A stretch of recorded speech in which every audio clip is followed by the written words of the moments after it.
One of the main objectives of the Russian army and Russian government in Ukraine is demilitarization of Ukraine. How do you see what size of army would Russia accept to agree on in Ukraine?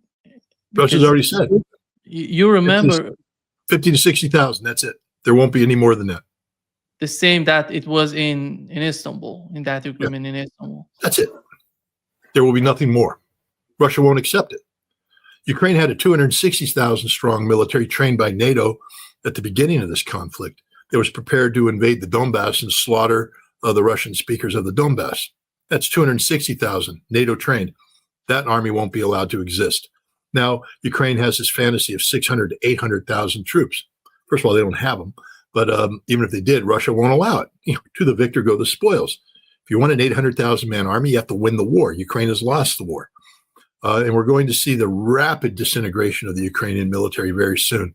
I mean, desertions are at all-time high, and you're going to see units. Now, because to give you an example of what's happening, there's a town, name begins with an M, I can't pronounce it, Minovgrad or something of that nature. There's two brigades. I think it's the 25th Brigade and the 38th Marine Brigade, two of Ukraine's elite fighting forces. They're surrounded. And they've been, there should be about 10,000 guys, but I just told you they don't have any strength anymore. So each of these brigades is down to about 500 men each. That's 1,000 men total. These are the best troops in Ukraine.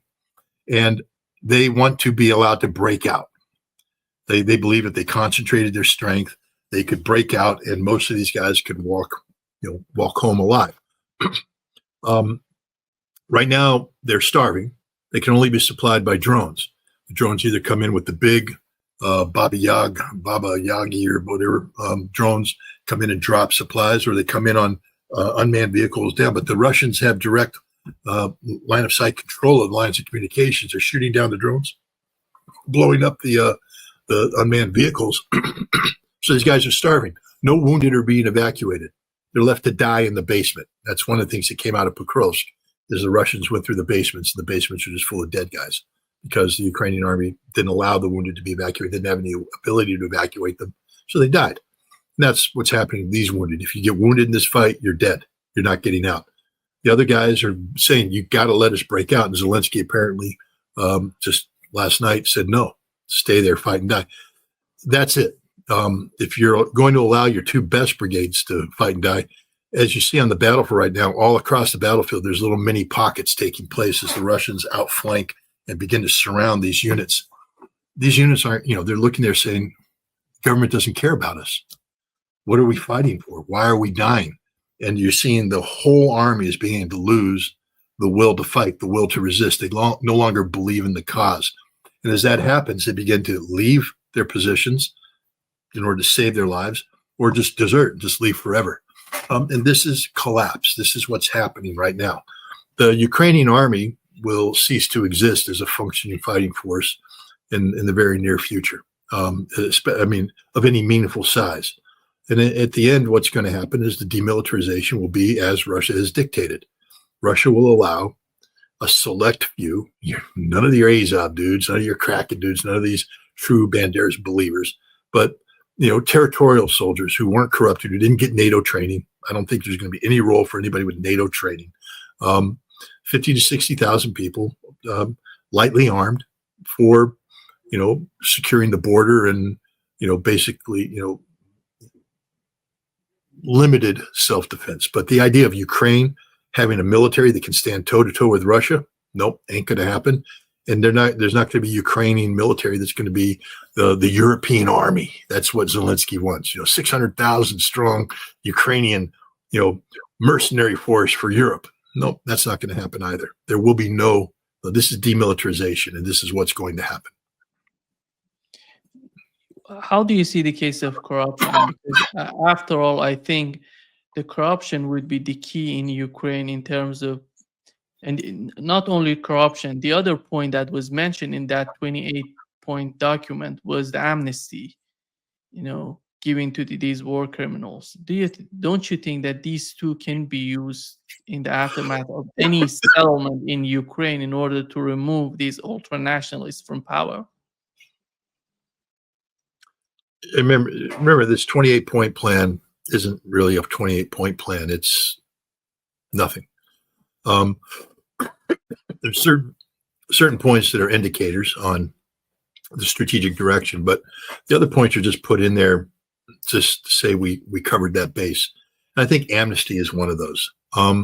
Again, I think it falls in the line of what happened last June, where Vladimir Putin said we can accept the Istanbul communique updated to represent present reality. Would have been a good deal for Ukraine, but no, they opted out, so now they're going down. To bring about a peace here, there's talk of amnesty. It's sort of a bone.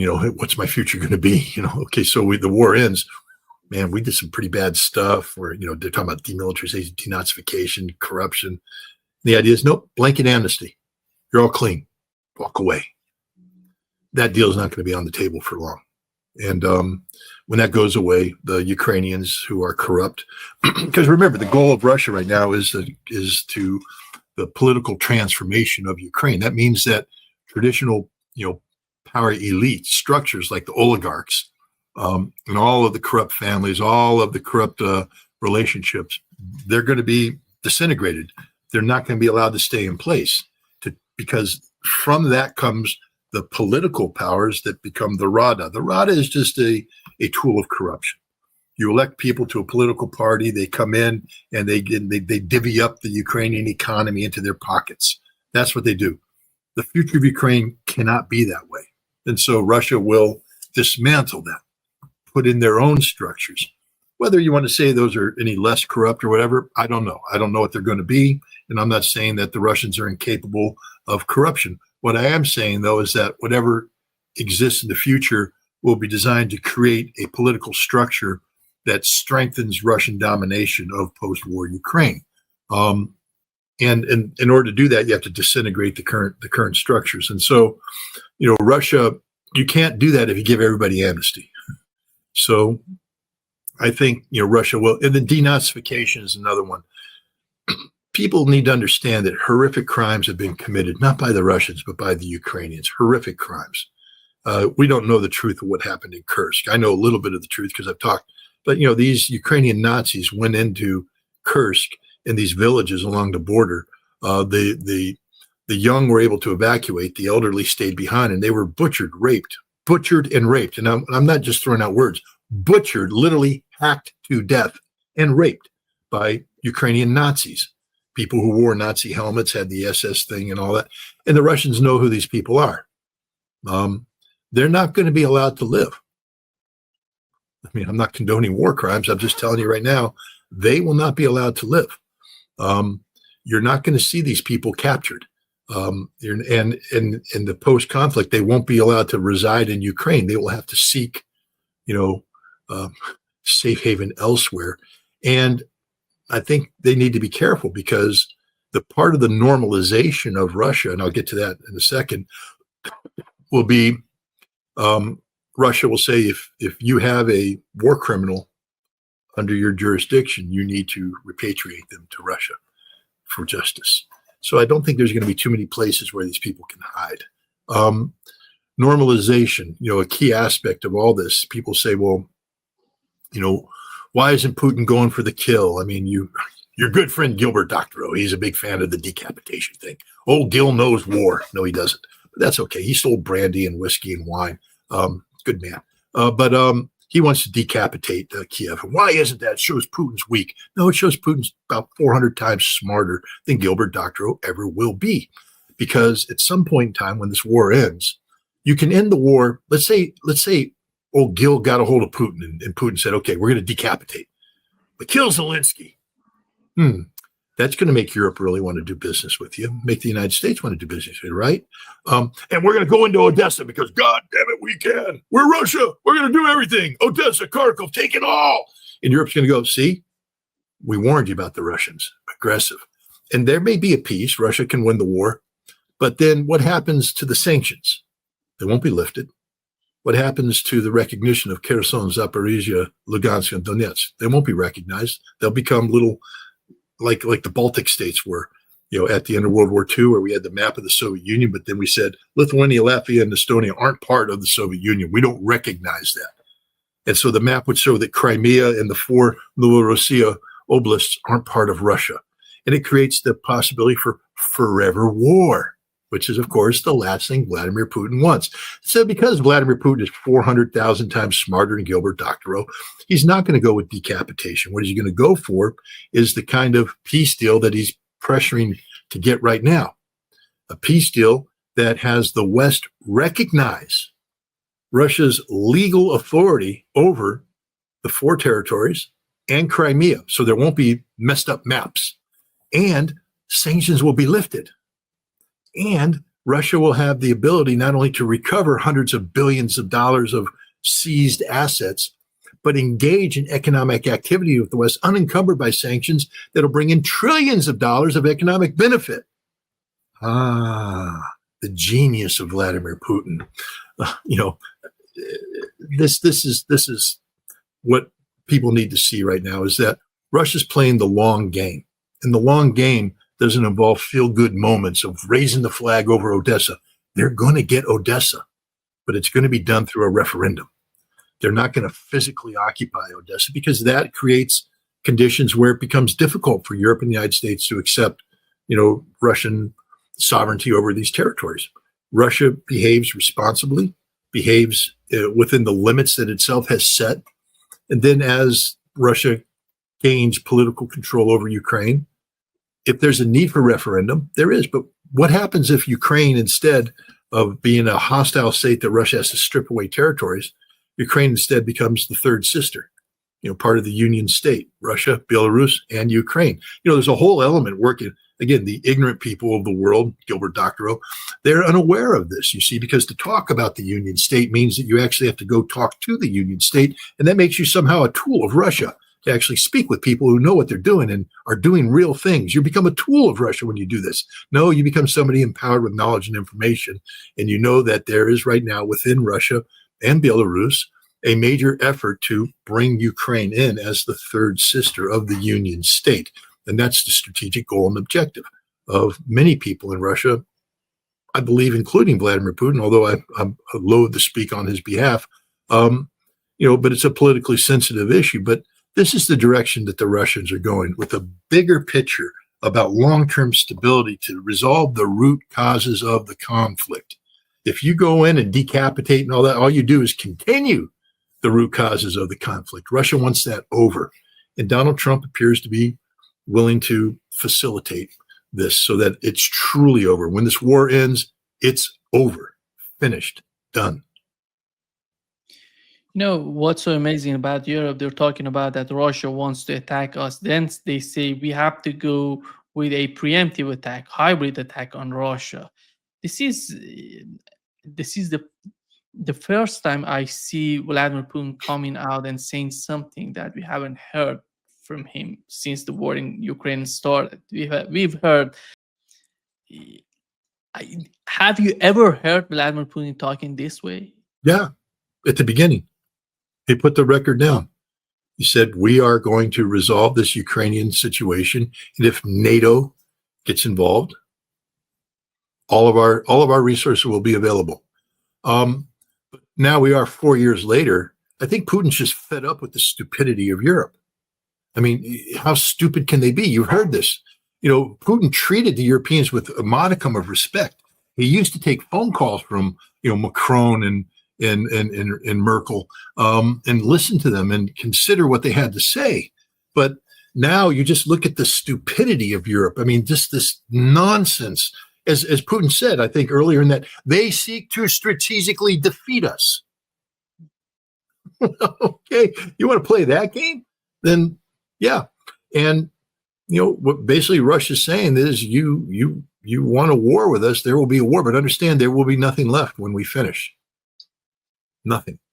Now, whether or not Russia uses nuclear weapons is another question. But the fact is, Russia has considerable strategic conventional strike capabilities. There won't be precision guided. He will totally devastate the industry of Germany, will cease to exist. France, if they want to play stupid games, they'll win stupid prizes. The same thing with Great Britain. There is no defense in all of Europe. They've stripped themselves bare and sent it all to Ukraine, where it's just been destroyed by the Russians. I don't know. Did you hear Rubio the other day? We give them Patriots, and then a few days later, they're destroyed. Welcome to the real world. Russia has got it all figured out. There's no air defense left in Germany. So remember that factory outside of Kazan.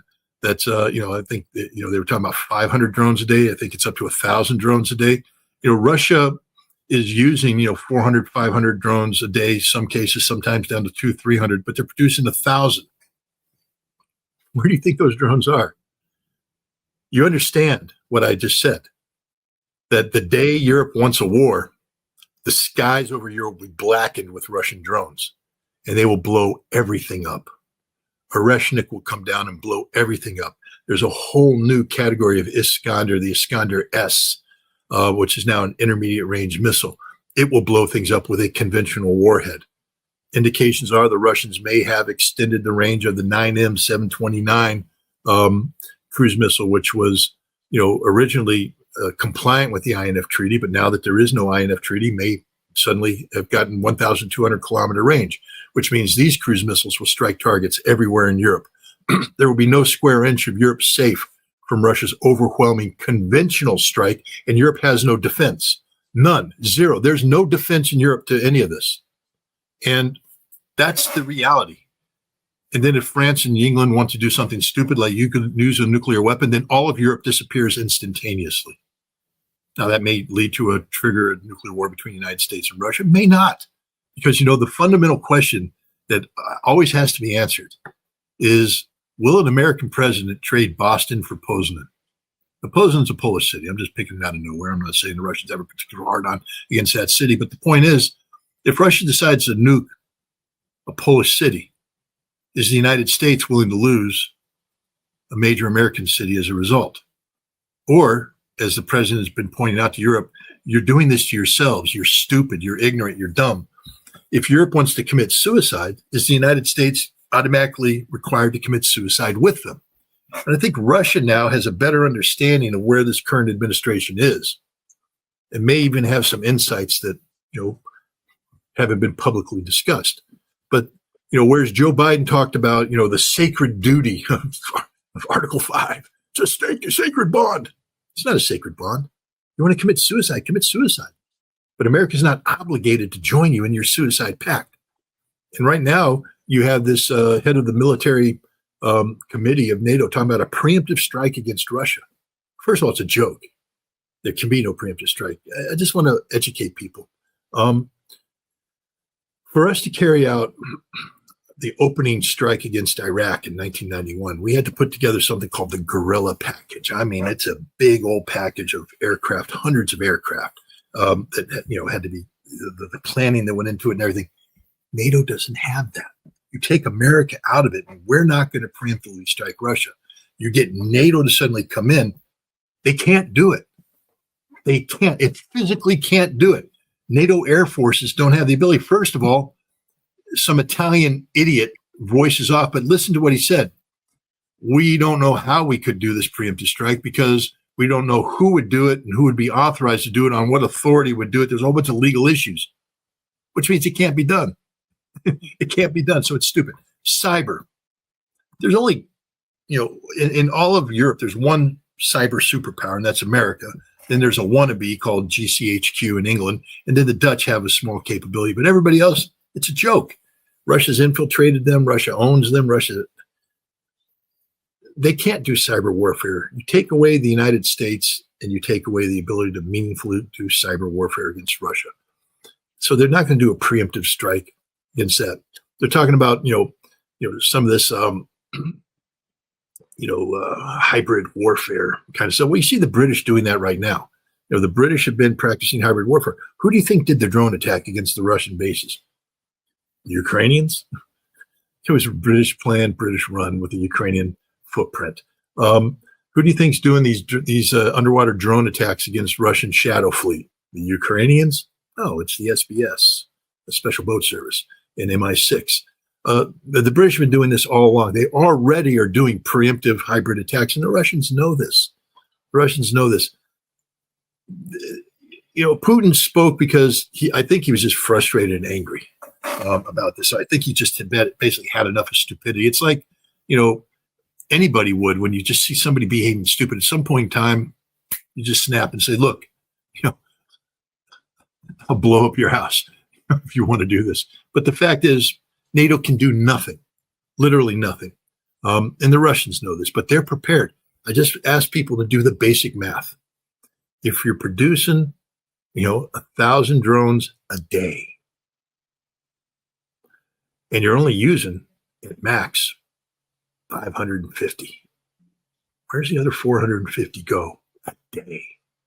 They've been producing these now for several months. Please understand, Russia has 100,000 drones minimum that can darken the skies of Europe anytime Russia wants it to. There's not a damn thing Europe can do about it. They don't have any air defense, nothing. So that's why I think Putin's pretty confident that if you want to play this game, Russia's ready to play right now, he said. Notice he didn't say we have to mobilize, we have to do anything right now, because it's not going to be the war that you think it's going to be. It's literally going to be 30,000 drones going into Europe, a day for a week. That's 210,000 drones. There is no defense, so nothing's going to shoot them down. I can pick 210,000 points of impact and wipe Europe off the face of the earth. So this is the kind of stupidity that NATO is dealing with right now. And this is the kind of stupidity the United States just is avoiding. That's why we're not talking to them. Because what's there to talk to? These are morons. Kali Kallas says, nothing she says makes sense. Literally. Macron, nothing he says makes sense. Nothing any European says makes sense. Even the head of this military committee, he doesn't make sense. The Europeans are just there being nonsensical, doubling down on stupid. And the Russians, the United States are just going, ignore them. And now, like spoiled children, they're pounding the table even harder, trying to be heard. At some point in time, Europe will wake up and realize that they've cut themselves out, that they have no influence, and that things are going to happen. They're going to have a profound impact on Europe. I mean, I love it. They're so proud because now they passed a law that says we will never use Russian gas and oil. Good luck. But you are, and you will, and you're just stupid. You have been. You have been, and you always will be. So Europe's just nullified itself. It's not a serious actor anymore.